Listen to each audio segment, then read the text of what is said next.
اپنی باتیں دوسروں سے کرتے ہیں، اپنے دوستوں سے کرتے ہیں۔ اللہ نے قرآن میں کہا مرد عورتوں کے لباس ہے، عورتیں مرد کے لباس ہے۔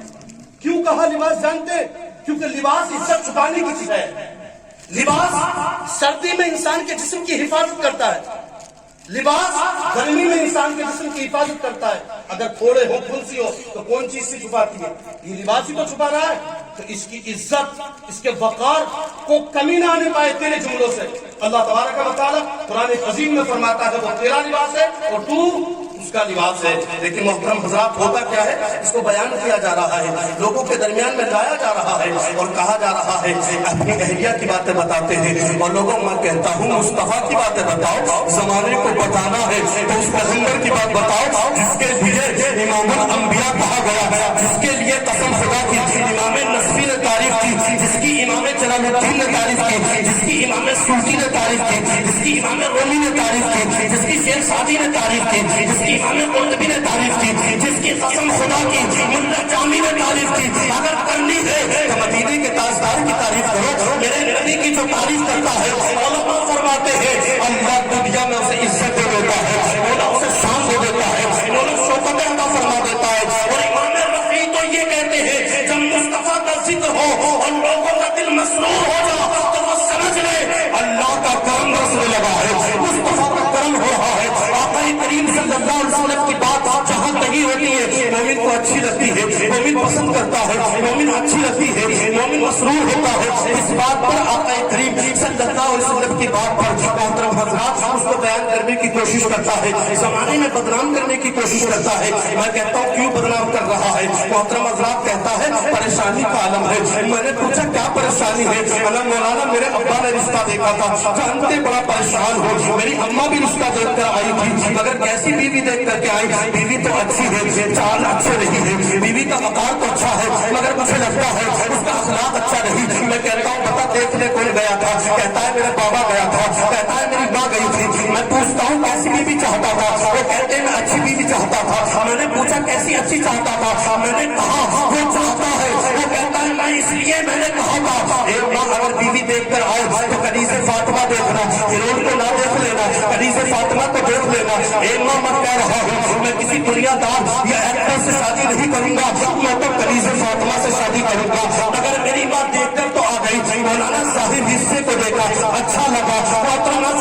میں کہتا ہوں اپنے ماں باپ کو جو تو کہہ رہا ہے اپنے اندر تبدیلی تو بھی لے کر کے آ جا۔ حضرات ماں باپ کا بھی حال یہ ہے جب بچے کی شادی ہوتی ہے نا تو سوچتے ہیں میرا بچہ پہلے جیسے مجھے پیسے دے، پہلے جیسا وقت دے، کیسے دے سکتا ہے؟ پہلے جیسا نہ وقت دے سکتا ہے، پہلے جیسے نہ پیسے دے سکتا ہے۔ اب تو اپنے آپ کو صبر کر لے، قناعت کر لے، اپنے بچے کے ساتھ رہے، زندگی کو بہتر بنا لے۔ جو تیری بیوی کو دیکھنے کے لیے گئے تھے، جو بیوی کو دیکھا تھا، اگر وہاں سے جواب ملا تھا بیٹا کیا کرتا ہے؟ تم نے کہا کرتا پاجامہ پہنتا ہے، منع کر دیا ایسی بیوی کو انکار کر کے آ جا۔ تم نے انہوں نے پوچھا تیرا بیٹا کیا کرتا ہے؟ میرا بیٹا نمازوں کو پڑھتا ہے، انکار کر دیا، منع کر دے تو بھی۔ اگر کہے کہ تیرا بیٹا کیا کرتا ہے؟ میرا بیٹا مصطفیٰ کی حدیث سناتا ہے، آقا کریم پر آنے والا، مصطفیٰ پر نازل ہونے والا قرآن شریف پڑھتا ہے، آقا کریم پر صلی اللہ علیہ وسلم کی مدح بیان کرتا ہے۔ میں نے کہا اگر واقعی ایسا کرتا اور کرنے والی کوئی عورت ہوگی، اگر وہ کہتی میں اس سے شادی نہیں کروں گی تو سمجھ جانا وہ ایکٹرس کی پجاری ہے، وہ کرکٹر کی جیسے کی پجاری ہے، وہ ہیروئن کی پجاری ہے۔ مگر میں کہتا ہوں تیرے بابا نے کہا تھا میرے بیٹے کی داڑھی ہے کنیز فاطمہ ہوگی، مان جاتی قسم خدا کی شادی کر کے لاتا، ادھر اس کے قدم آ جاتے، ادھر رب کی رحمت میرے ساتھ۔ سبحان اللہ سبحان اللہ، نعرہ تکبیر، نعرہ رسالت، مسلک اعلیٰ حضرت علماء اہل سنت، جشن شادی مبارک، نعرہ تکبیر، نعرہ رسالت۔ عورت کے بال نہیں، عورت کے بال سب ختم ہو گئے۔ کہا تیرے بال کیسے ختم ہو گئے؟ کہا میرے بال سب جھڑ چکے۔ کہا کیسے؟ کہا میں بے حیائی میں رہتی ہوں۔ محترم حضرات بے حیائی، قسم خدا کی آج بے حیائی سے نہیں لگ رہا۔ اللہ نے جگہ بجگہ سمجھایا، ہمیں بتایا، جہنم کا ذکر فرمایا قرآن مقدسہ میں۔ محترم حضرات جب پڑھیں گے نا تو رب قدیر تمہارے وضو کرنے کے طریقے کو بھی بیان فرما رہا ہے۔ سمجھو تو صحیح، اللہ کا قرآن ہر شے بیان کر رہا ہے، کبھی درد بھرے انداز میں، کبھی خوشی کے انداز میں اللہ کا قرآن بیان فرما رہا ہے۔ لیکن کہتے ہیں سبحان اللہ۔ محترم حضرات، اللہ کے قرآن میں محترم حضرات میں واقعہ پیش کر رہا تھا امام شمس الدین القبائی کا، کہتے ہیں بال اچھل گئے، کہا کیسے جھڑ گئے؟ بے حیائی تھی۔ تو دیکھتے کیا ہے، تیری تو آنکھیں بھی نہیں ہیں، تیری تو آنکھیں بھی نہیں ہے، اس عورت کی آنکھیں بھی نہیں جو قبر سے آئی تھی۔ دیکھیے ایسے جگہ اگر اللہ نے دکھایا ہے تو کہیں نہ کہیں نصیحت کے لیے۔ آخر کہا تیری آنکھیں کیسی ہیں؟ تو کہتی ہے میری آنکھیں تو اللہ اکبر کبیرہ، جب میں قبر میں گئی تھی تو نوچ لی گئی، قبر میں نوچ لی گئی۔ کیوں؟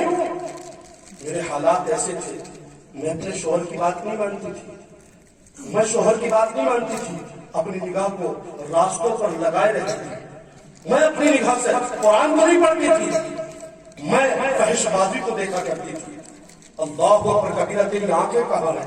کہا اللہ تبارک و تعالیٰ کی قسم جو میں نے دیکھا ہے، اگر تمہیں بیان کر دوں یا تمہیں باخبر ہو جاؤ تو اللہ کی قسم تم نشت و نابود ہو جاؤ گے۔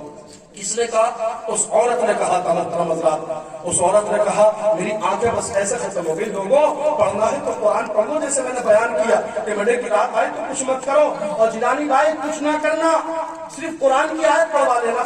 قسم خدا کی اس آیت کو جب تمہارے گھر میں بیوی آئے، مت تو زمانے والے تحفے، اسی پانی کو اٹھاؤ اور اپنی بیوی کو پلا دو۔ سبحان اللہ۔ اگر تمہاری بیوی نے اس پانی کو پی لیا، قسم خدا کی اگر آسیب ہوگا نا، اللہ پانی کی برکت سے آسیب کو دور فرما دو، اور اگر آسیب نہیں ہوا تو آنے والا اگر خبائث یا جنات یا کسی طرح کا آسیب آئے گا، اللہ پانی کی برکت سے آسیب کو دور فرما دے۔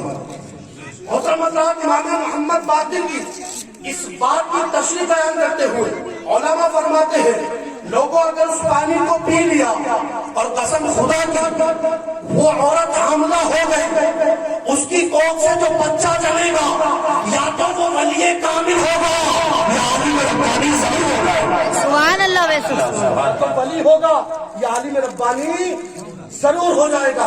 اب محترم حضرات، اس عورت نے کہا میری آنکھیں تو ختم ہو گئی۔ آج ہماری آنکھوں پر غور دیا ہے، ہم کس نبی کے ماننے والے ہیں جانتے ہیں؟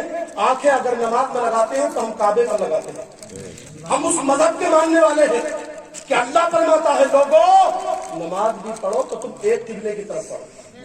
اور آج ہماری آنکھیں کیا نہیں دیکھ رہی؟ مغربی تہذیب ہم دیکھ رہے ہیں، مغربی کلچر ہم دیکھ رہے ہیں، بے حیائی میں ہم منور ہیں، ہم ملبس ہیں۔ ہم نے تمام خرافات میں رہ کر اپنی آنکھوں سے دیکھا اور دیکھنے کے بعد عمل میں ہو گئے، ان باتوں پر عمل بھی کر رہے ہیں۔ اگر محترم حضرات یہ آنکھوں کا مطلب نہیں تھا، آنکھوں کا مطلب یہ ہے رب نے فرمایا لوگوں میں نے تمہیں کان دیے، آنکھیں دی، عقل دی، سینہ دیا، جانتے ہو تم نے سینہ گھما لیا تو نماز مفسد ہو جاتی ہے، اگر تم نے نگاہ کو ہٹایا نماز مکروہ ہوتی ہے، اور اگر اپنی منڈی کے ساتھ نگاہ کو ہٹایا تو مکروہ تحریمی ہو سکتی ہے، جانتے ہیں مکروہ تحریمی، لیکن تم نماز پڑھو نا تو تمہاری آنکھیں قبلے پر ہو، تمہاری ناک قبلے پر ہو، تمہاری زبان قبلے کی طرف ہو، تمہارے ہاتھ قبلے کی طرف ہو، تمہارا سینہ قبلے کی طرف ہو، تمہارا ناک قبلے کی طرف ہو، تمہارا پیر قبلے کی طرف ہو، ایک ہاتھ کی ہتھیلی قبلے کی طرف، انگلیاں قبلے کی طرف ہو۔ جب تم انتقال کر جاؤ گے، ہم اس مذہب کے ماننے والے ہیں کہ پروردگار ہمیں ذہن دے رہا ہے، مولا احساس دے رہا ہے، مولا تم سے عبرت دے رہا ہے، پروردگار دستور دے رہا ہے، مولا سبق دے رہا ہے، میرا رب فرماتا ہے تمہاری آنکھیں قبلے کی طرف جا، تمہاری زندگی قبلے کی طرف جا، تمہارا سینہ قبلے کی طرف جا، تمہارے پورا سارا قبلے کی طرف جا۔ جانتے ہیں یہ قبلے کی طرف کیوں کہا؟ آج نماز پڑھتا ہے تو کوئی آسمان پر دیکھتا ہے، تو کوئی نگاہ سے ادھر ادھر دیکھتا ہے، کوئی انگلی گھما کر دیکھتا ہے، کوئی سینے کو گھما کر دیکھتا ہے، کوئی پیروں کو چلانے لگتا ہے۔ تمہارا مذہب کو یہاں تک اجازت نہیں دیتا کہ قبلے کے علاوہ نماز پڑھ کر اور پڑھنا، یا قبلے سے نماز کی حالت میں ہٹا دے۔